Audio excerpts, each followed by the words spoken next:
Hi යාළුවනේ මම අදත් මගේ පළවෙනි ව්ලොග් හැටියට තෝරගත්තේ පොසොන් ගැන ව්ලොග් එකක්. ඉතින් මම මේකෙන් හෝම් එකම තියෙන පොසොන් ගැන අපේ ඉස්කෝලේ පොසොන් කලාප ගැනත් ඒ වගේම අපේ ගෙදර පොසොන් ගැනත් මේ කතා කරනවා. හැබැයි මට දනිසර් ගැන නම් ගන්න බැරි වුණේ. ඒ ගැන නම් ගොඩාක් සෝරි. මේ තියෙන්නේ අපි බලන්න ගියපු කුරුජනපදයේ පන්සලේ තියෙන කුඩු. මේක ඉතා ලස්සනයි. එතකොට මේ තියෙන අපේ ඉස්කෝලේ පහන් කුඩු ටික.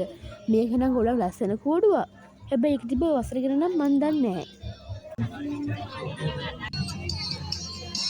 අපේ ඉස්කෝලේ තිබ්බ මිහිඳු සිතුවම් කියලා පොසොන් කලාප.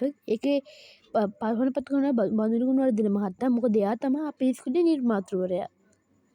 හරි ලස්සනයි අතට මේ කිව්වොත් මේ පහන් කුරු ටික. එතකොට මේ තියෙන්නේ අපේ පන්තියෙන් තියෙන කෝඩුව. මේ ගොඩක් ලස්සනයි නේද? මේ තියෙන තිබ්බ භක්ති ගීතය. මේකේ ඉන්න මම. මේකේ මේ තියෙන අපේ මැඩම්ලගේ භක්ති ගීත. එතකොට මේ තියෙන අනිත් දසරාවල භක්ති ගීත ටික.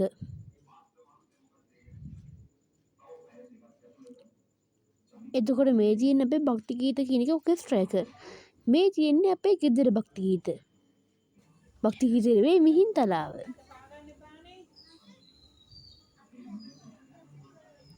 ඇත්තටම කිව්වොත් මේක මම රෙකෝඩ් කළේ මේක රෙකෝඩ් කළේ පැකට් එකකින් හින්දා අන්තිමට තියෙයි ගොඩක්.